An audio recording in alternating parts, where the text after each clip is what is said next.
Hello YouTube. In this second part of the Suunto Ambit3 run review, what we're doing here is setting the watch up for just a basic jog and then looking at the metrics and such, like in the field, meaning outdoors. So what I'm actually doing here is holding and pressing the middle button or the next button in exercise mode, and then I'm going to be accessing a couple of modes here, which are auto scroll and auto pause. Now on the Garmin 620, which I'm using constantly as a reference point here, you can do that right on the watch. Here you can, and also in Movescount. But what's annoying is that you can do this in Movescount, but it doesn't tell you that maybe some of the Movescount stuff can't be done on the watch, and this I found confusing. Now we're testing the watch here just to see what's available in terms of heart rate. There it is. I'm wearing the belt, of course. There it is. No nip slip jokes, please. One aspect of the Suunto Ambit3 run watch which I just love is the sensor. This is unique to Suunto with some abilities that I'm going to show towards the end of this particular part of the review. You just flip the battery out. The thing is waterproof, by the way. Battery life of between 9 months to a year. So much easier than on the Garmin Forerunner 620. It really is. And then just flip it right back in, and then you're ready to go. The thing is small and light, just featherweight, fuss free. Fantastic. Now let's see how it works. Anyway, we're testing the heart rate and the GPS simultaneously for the first time, but indoors. Let's see what happens. And this is without GPS caching.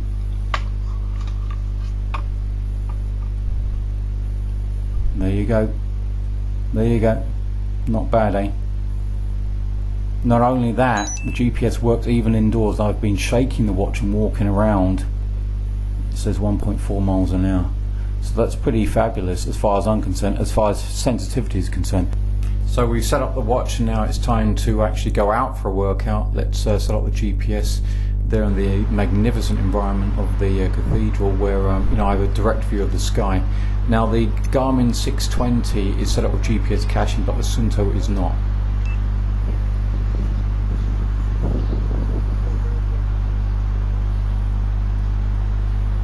And Suunto is first. Wow. Without caching. Garmin just a few scant seconds later. Can you see just how good the Suunto is? Very, very close there. That's the first time with the Suunto outdoors. And with the Garmin, last time I went for a run in this area, well, not so long ago, maybe yesterday. Now then, we're getting the HR on the GPS. This time, not so far from the cathedral, but can you see where we are? Very much more built up, and you know, it's just going to be more testing, but you know, the Suunto is able to handle this with aplomb, very confidently. Can you see here, I'm deliberately playing the metrics in auto scroll terms so that you can see just how nice big and bigger display this is. When you're running, okay, it's going to look strange, you know, why show the devices twice over, but this is what you're going to be seeing when you're running. Alright, so lapse time, pace per mile. Alright, your choice of metrics, but again settable only through Movescount. Just bear that in mind, please. Here's the auto pause function at work. Let's wait a few seconds because it has to be detected through GPS. Right, there you go, auto paused. Now we're starting up again, auto started.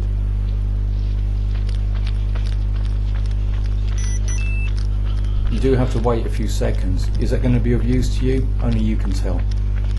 But all of this is available on the Garmin Forerunner 620, as well as on other devices, for example, even my Timex Global Trainer from 2010. But I still like the display, I like the way it works, it's nice and efficient.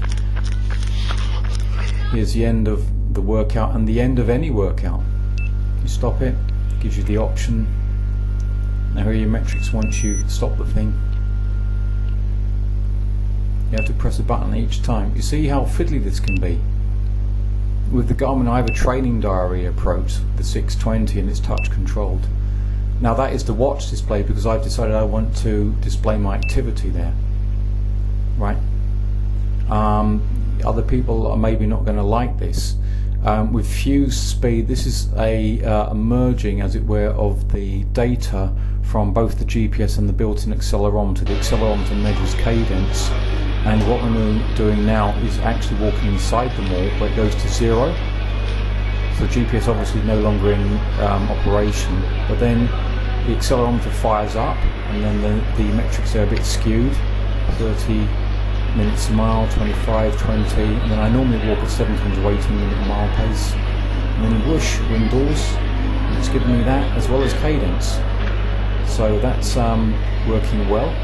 And then the opposite now, we're going out of the mall into the street, and it goes to 0 once again, and then goes to a high level, 35, 23 minutes a mile. Cadence there, see that?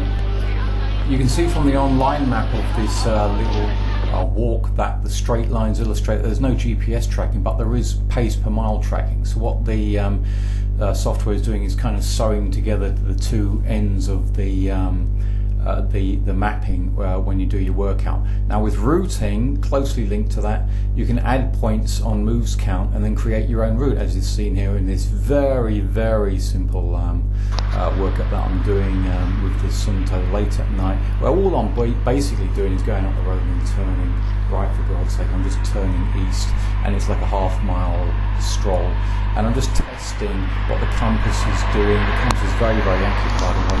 All you need to do is shake the watch to calibrate it. It's kind of goofy. There are only 2 points involved, point A and point B. Here's my notification when I'm reaching point A. It's then saying continue to B automatically. Once you have your route set up, all you need to do basically, according to the watch, is to keep that arrow that you can see on the right there centered within those 2 marks at the top, and that way you'll simply be directed and end up at the appropriate point.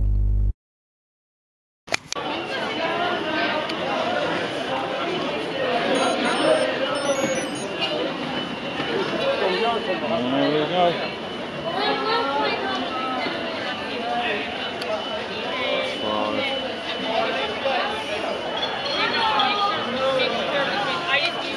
So that's pretty close in total. I mean, I wanted the square, and where exactly are we? That's the square. So, yep, that'll do. Along with routes and Movescount, we also have the idea that you can download complete workouts along with what you can do also with the Garmin 620. But let's just see how this is implemented in the Suunto. And in this case, I'm doing a 40-minute run, running up the mountainside. It's displaying all the metrics as you would expect, including ascent data in this case, roughly 23%. Reading a heart rate graph here. But would you want to see a graph whilst you're running? This is the whole point. Obviously it's doing auto scroll there for the metrics. I'm going uphill, although you might not be able to tell. This is running pretty hard. Can't be approaching 170 beats a minute. And now we're approaching the end of the workout. There we go. Pulse 171, it's just beeped on me for some reason. That was me going above the heart rate zone limit. Just a few seconds left. 57, 58, 59. Okay. Whoa. 23 feet a minute. It's going. Right, training effect. 3.4. As before, see what this tells me. So this is saving a workout now from Suunto's site. 103% completed, that's good. Nice looking screen there, very clear. Is it going to tell me anything else? There's nothing on the display to prompt me. Shall I press next then? I'll do that. Running 12:43. All good. Quite a few screens left. Distance 4.5 miles. Felt longer actually. Average 6.6 miles an hour. As you can see, there's a lot of button pressing going on, and this is where the touch screen on the Garmin Forerunner 620 really shines out. 9 a mile. Well, I was only jogging, you see. Fastest mile. Good. Oh, it's giving me metrics. That's what I want. Ascent 322 feet. We're roughly about at about like 500 feet. So that's figures. 145 average, 171 peak. That's what the beeping was about there, with a heart rate alarm. 1 auto lap. And it's going to give me some black metrics. The PTE there, peak training effect by first beat, which is implemented also in the Garmin 620, is a great help to me, and I use it regularly in my training on the Garmin watch. Tomorrow 30 minutes running. Fantastic. Wow, that's very nice. So long as you're prepared to, as it were, make do with what the moderate, there you go, running moderate, fantastic. You know, programmed via Movescount, but it's all very easy to do. One unique aspect of the Suunto is its ability to store your heart rate data actually within the belt and then to squirt it over to the watch when it comes back into contact with it. And obviously this is of great use when you're swimming, but I tested it both whilst walking away from the watch, and then the following footage is from dcrainmaker.com. So I'm back from a bit of a walk, just walking around the city centre here, and so we have 24 minutes of data and fun.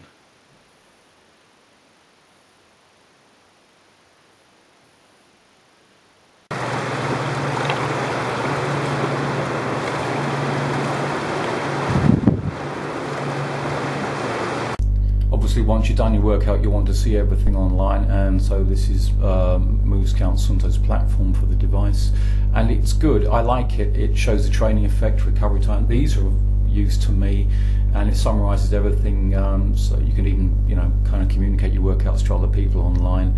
And I do like the idea that you can zoom in on things like VO2 max, but you can't get VO2 max on the watch. Also, you can't play your route as you can with GarminConnect.com and even with TrainingPeaks.com, which is a few years old, which I use with my Timex Global Trainer, which shows the metrics changing in real time. Movescount is also essential to set the device. There are a total of about 34 data fields which can be used to put onto the screens. The interface is good looking, it's got help tips as well, but it's also quite convoluted, and I much prefer setting the watch myself. Here we can see that you know, it's showing you what are on your screens. You have a total of 8 of them. Now that is overkill for me, but again, it's all there in plain English if you want it. But you know, with my 620, I simply touch the screen and then change stuff as I feel I need to. You know, it's all very well implemented. It's all there, easy to do. I found out when I was changing stuff that I would often forget. Now I showed you earlier on that I was changing the auto pause and the auto scroll on the watch. Well, they also have it within Movescount, but they don't have other stuff. Okay, can you see what you can alter? So you can look at all the various so-called exercises. So it doesn't have to be running. I mean, you name your own, you can customize your own, right? See auto pause and auto scroll at the bottom there. I mean, it's all there to be looked at and changed and fiddled around with and customized. You can change your heart rate limits. What the hell, I can do this with my 620 very, very easily on the watch. No need to plug it in. Imagine you're going to a race, right? You decide to change your metrics. Would you have the laptop available to be able to do this, or a smartphone? The smartphone difficulties are going to be looked into later, and unfortunately they're not good for me, because when I tested this device in April and May, things were not as they should have been, and that's sad and bad. So I apologise for effectively producing an incomplete review, but then that's the point, isn't it? This is a review of a watch and not of a computer. The options here are, you know, they're well laid out, but for Android phones, and I'm using a Motorola Moto G, this is a work in progress. Before a final look at Movescount, I also want to mention here a quirky aspect to Suunto's site, which is that you can actually make your own movie, and the way that this is done is that you upload your workout and then you can insert pictures that you've taken, and then the app, apparently, well, I've yet to test it because, you know, once again I didn't have that compatibility with the phone, will insert various metrics according to your workout. And as you can see here, it looks good, and yet it's bland, isn't it, because it's flat. So this really only has relevance when you are doing something adventurous at high altitude and involving similar metrics. So I mean, I like it, but I don't see it as essential. Once again, the Suunto watch is showing its outdoor pedigree, which is what makes it such a peculiar device to review. One highly intriguing aspect of this watch is the idea of an app store. Now, there is a similar one called Connect IQ for Garmin's latest models, including like the 920 XT. But this one, it seems, is built mainly by members of Movescount. And not only can you build your own apps, unlike Garmin's one, but you can even customize them. I find this extraordinary, and it will be intriguing to some people out there. It's certainly intriguing to see that you can customize the watch on the go. But once again, there's this idea of it being dependent on like your iPhone or your Android phone. The idea of smart notifications, which is available on a couple of other devices like the Polar V800, is intriguing as well. But you know, why does it have to work with the phone? Why should I have to have the phone with me? Planning the workouts can be done on so many watches, like the Garmin Forerunner 610 and 910 XT, easily two of my favourite watches from the last few years. Now, the Suunto is dependent on Movescount to do all this stuff which I've just been talking about, and you have this idea of compatibility. The software catch-up also shows with the first beat being touted here. This is way back in March, but it's only recently come to the fore. It's only recently become available. Android here, Lollipop, is running on my Motorola Moto G, but it would not work with the watch. And I called up Suunto to ask about that, and they were very kind, gave me a reply about 3 weeks later. The Movescount app for Android device is not yet fully finished, and that's June, you see, so we have to wait for the updates. It's kind of annoying to have to see that, but thankfully the recovery is available. However, I no longer have the watch in my possession, and all of that is sad. Looking at the whole kit and caboodle then, actually, screen, buttons, case, they all look really well, but you know, there are other devices out there that do the same thing. The interface is stellar, but why should it rely on bloody Movescount? The feedback is good but not excellent. This carries on then through to the performance, which is, you know, really good, but why should I have to depend on an interface with the internet? Paradoxically, the Suunto offers incredible value for money because it's outdoor as well as fitness oriented, and as such I've given it a reasonably high score for the empowerment factor. If you really want to program the watch and then use these customized apps, then it can be extraordinary value, but you have to be of a particular demographic. Outside of that, I mean, it's usable, but you know, the Garmin 620 is actually bizarrely and paradoxically again even better value, I'll tell you, for runners. Thanks so much for watching, people, and make sure you make the right decision, okay?